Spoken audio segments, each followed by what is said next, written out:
Hello and welcome students, welcome to GRS technical. तो कैसे हो आप सब। आज की इस वीडियो में हम क्लास 10 साइंस से रिलेटेड इंपॉर्टेंट क्वेश्चंस और आंसर्स जानेंगे।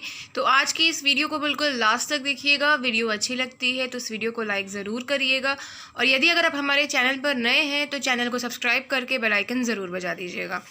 तो पिछले 4 वीडियो में मैंने आप लोगों को साइंस से रिलेटेड क्लास 10th के सारे इंपॉर्टेंट क्वेश्चंस और आंसर्स बताया है, डिस्कस किया है हम लोगों ने आंसर्स और क्वेश्चंस को।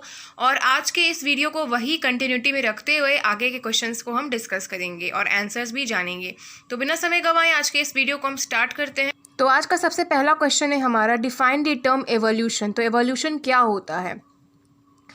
तो ये जो एवोल्यूशन जो आप लोगों का क्वेश्चन यहाँ पे पूछा गया है वो क्लास 12th में भी पूछा जाता है।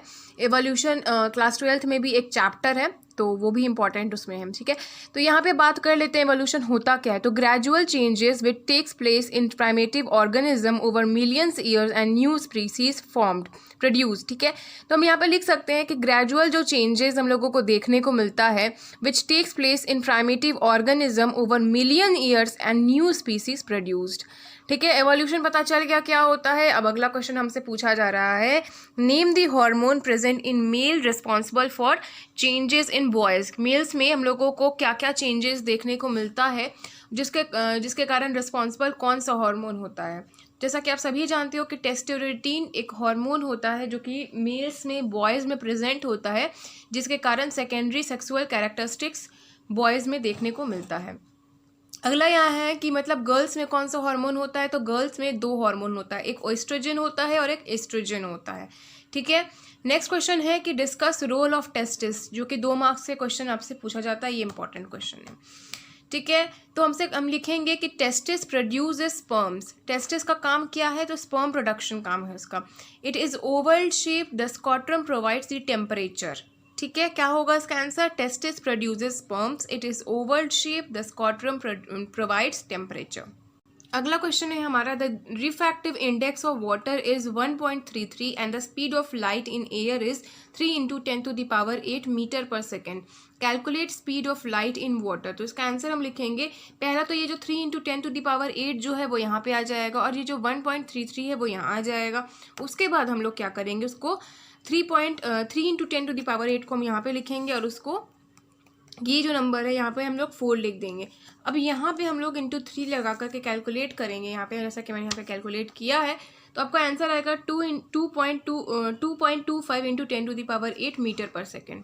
ठीक है, अगला क्वेश्चन देखते हैं। अगला क्वेश्चन है, डिफाइन मायोपिया। तो मायोपिया क्या होता है। Myopia is also called as near sightedness, a person with myopic eye unable to see distinct object clearly.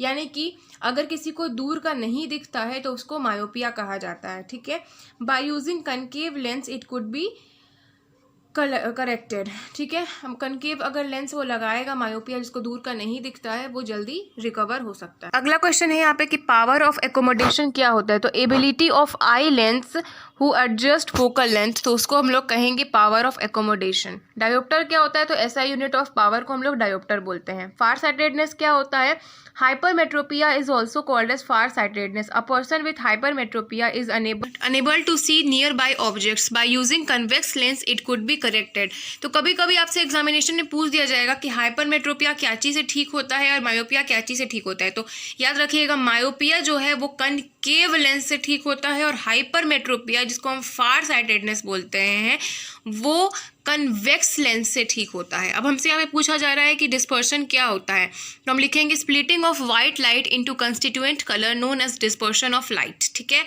अगला क्वेश्चन है यहाँ पे कि फ्लेमिंग्स लेफ्ट हैंड रूल क्या होता है। डिस्पर्शन सबको समझ में आ गया। Splitting of white light into constituent colour called as dispersion. अभी हमसे अगला क्वेश्चन पूछा जा रहा है कि फ्लेमिंग्स लेफ्ट हैंड रूल क्या होता है। State Fleming's left hand rule. तो हम लिखेंगे, the thumb states that about the motion, the index finger state about the field and the middle finger state about the current.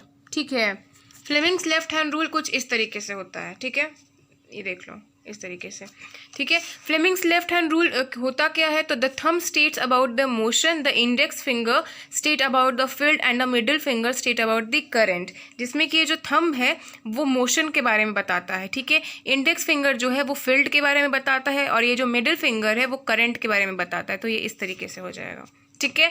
अगला question है list any 4 methods of contraception.